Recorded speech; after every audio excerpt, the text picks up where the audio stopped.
The Gemara had previously asked the question of how can Vitani Seifa Milta Desatra Laresha? Is the Seifa going to teach Milta something Desatra that contradicts La to it Laresha, to something that is in the beginning of the Braita, which was Sefta?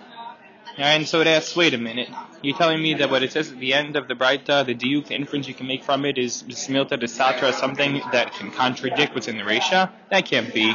We have to understand further what is going on in our Braita in the originally quoted Braita or Tosefta at the beginning of this sugya. First answer then given was Ela Hachi Ka'amar.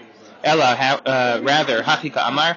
This Ka'amar is what it says, or what he says, what he means to say, and explained within the text of the Braita what exactly was meant. Our second answer, the topic of this video, is that it starts with the Iba'it Ema. Aleph bet Aleph, Iba'it Ema. If you want, I will say. Iba'it Ema, Natan Hu v'Amra Hu. Mikudeshet. And say that this is how you read the Braita. Natan Hu v'Amra, that if he is the one who gave the kasef, the money, v'Amra, and he's the one who said, Hareya Mikudeshet, to the woman, to his spouse or potential spouse, fiance, he says, hey, here you are now betrothed to me. Mikudeshet, you are engaged or betrothed to me. Sorry. Mikudeshet, that is the deen. So if Natan Hu v'Amra, then the deen, the halacha, the ruling is in that scenario, Mikudeshet, she is engaged, period. Natnahi, however, if she's the one who gave the kasef, the money, v'Amrahi, and she is the one who says, she's the one who says, hey, I am betrothed to you, then the deen is Eina Mikudeshet. So far we haven't explained anything new, we've kind of reiterated the Braita's teachings.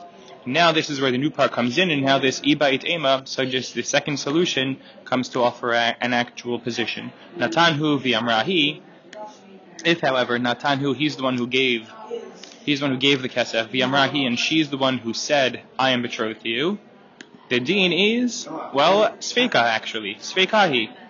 It is a doubt. In other words, it is something we're not sure about. You can see over here, Sveika means doubt. Like Safek is a doubt. Sveikahi, the deen, the halacha, is something we are unsure about. We don't really know, because the pasuk describes, the Torah describes about the man being the active partner here, the active one in the process of kiddushin. And this middle scenario is a little bit unclear. We don't know straightforward from the Torah what should be the case. Therefore, chayshinan midrabanan, chashinan, we are suspicious, perhaps literally, or we worry midrabanan from the rabbis. The rabbis impose this suspicious type of a position about the halacha because we're not sure. And we're talking about something that is deoraita or Torah related, Torah instituted. Therefore, we are going to be suspicious that perhaps the kiddushin was chal, it did actually work, and as a result, we'll have to take certain precautions. And what those precautions are, Rashi actually ends up describing them. But essentially, if we say that kiddushin might have worked, and she might be engaged, well, if she wants to go be with another man in the meantime and start another relationship, she would have to actually get a get from her first spouse here, from her first fiance, from her first man she did kiddushin with, or this safek, this kiddushin that's in doubt. So if she wants to be with somebody else, she would have to get a get first. Additionally, if she actually does marry somebody without getting a get from the first fiance, if she doesn't get a get from him, and she don't go into kiddushin with someone else, she eventually gets married and lives with that person, well, it's possible then, and we're suspicious, that entire second marriage is considered perhaps to be adultery, because she was originally married to her first, engaged, they were married, and kiddushin was called with her first spouse, her first fiance, and she never got a get from that. So that's the interpretation of Chashina Midrabanan.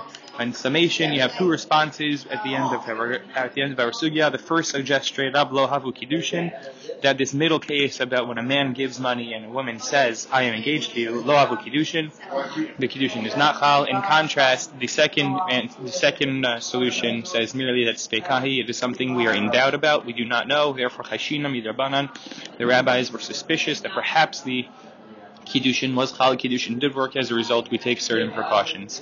That is the end of our sugya of Natan Hu v'Amrahi on Daf Hey Amud Bet in Masachet Kiddushin.